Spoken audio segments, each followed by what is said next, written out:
Magandang araw, magandang umaga, magandang gabi sa lahat ng mga Pinoy, saan mang sulok ng mundo kayo naroroon. Kumusta kayong lahat? Pinoy ako. Alam niyo bang bilib ako sa tapang ng babaeng ito? Inamin niya sa publiko kung paano siya nilapastangan ng kanyang tiyuhin na adik. Kaya naging biktima siya ng adik. Kaya nakakatakot talaga ang mga adik, di ba? Isipin niyo, buong pamilya niya naging adik. Pero hindi siya nahiya, umamin.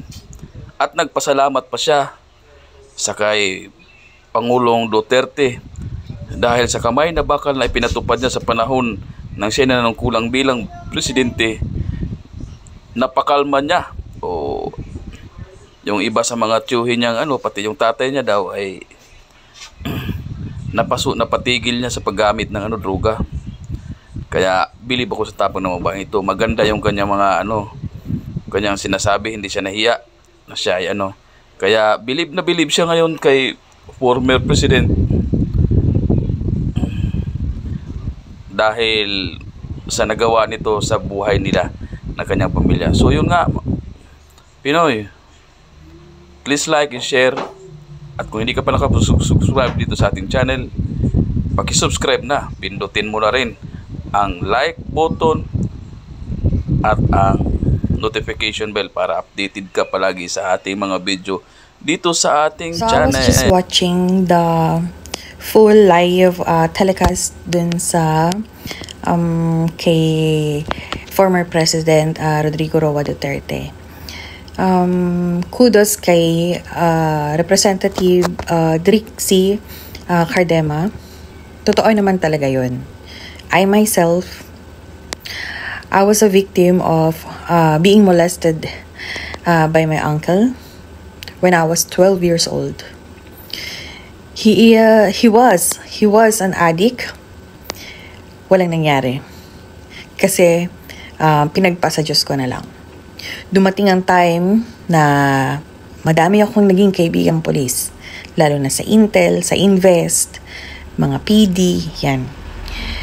True connections ng mother ko. I am so proud with ex-President Rodrigo Duterte because dahil dun sa Oplan Tokhang. Why? Ilang uncle ko ang drug user. Totoo yan. Naging pusher pa ang isa, nakulong. Which is, nung panahon na yon talagang madaming pinapatay na mga drug user and pusher. Ang pinagpapasalamat ko lang, ako, personal, mas mabuting nakulong kesa napatay. You know why? Kasi yung mga kapulisan dito sa Bataan, talagang may puso. Sisimulan ko dun sa father ko. Ako personal ang kumontak sa mga kaibigan kong nasa Intel at sinabi kong ang ama ko ay nababalitaan ko ay na mainit sa pulis.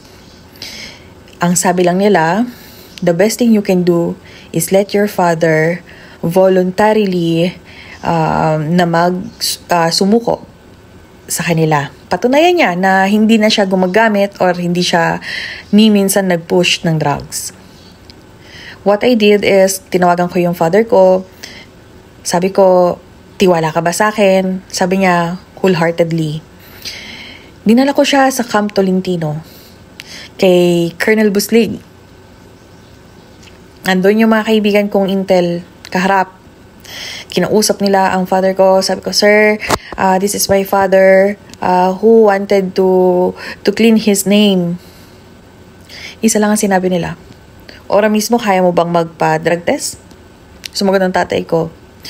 2 buwan na po akong hindi nagpupunta doon sa napapabalita ang mainit na lugar.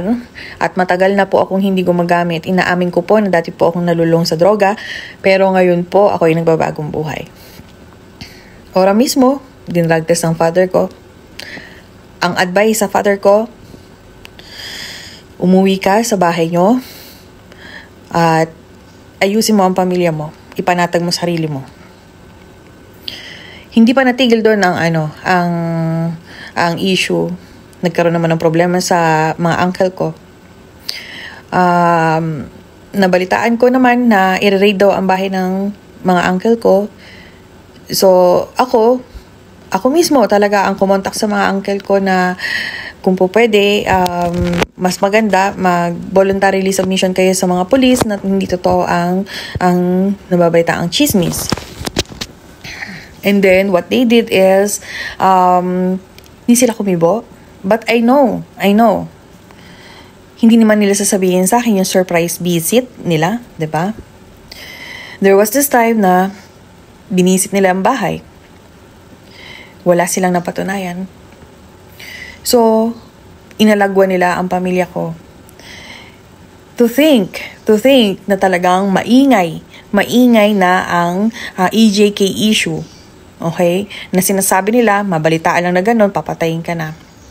I have 2 cousins also tumira sa bahay namin because of drug issues. Dahil sa takot dyan sa EJK na yan, tumira sila sa amin. Hindi ko pinalagpas ang pagkakataon, kinausap ko dito ang mga tao sa Intel. Ang sabi nga nila, hindi maganda kung maging protector ka ng mga drug user o pusher. Kailangan mapatunayan natin na malinis sila. After a month or 2, may mga pulis din naman talaga na nag-iimbestiga sa amin. Napatunayan namin na hindi totoo ang chismis. Awa ng Diyos, alhamdulillah, rabbil alamin. Buhay ngayon ang pamilya ko. Kaya yung sinasabi nila na EJK na yan, totoo yon kung nanlaban.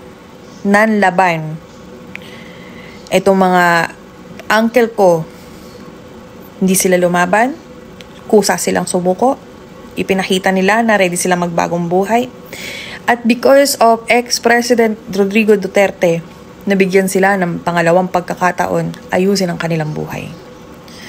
Totoo ang sinasabi ni Representative Drixie Cardema, bakit walang mga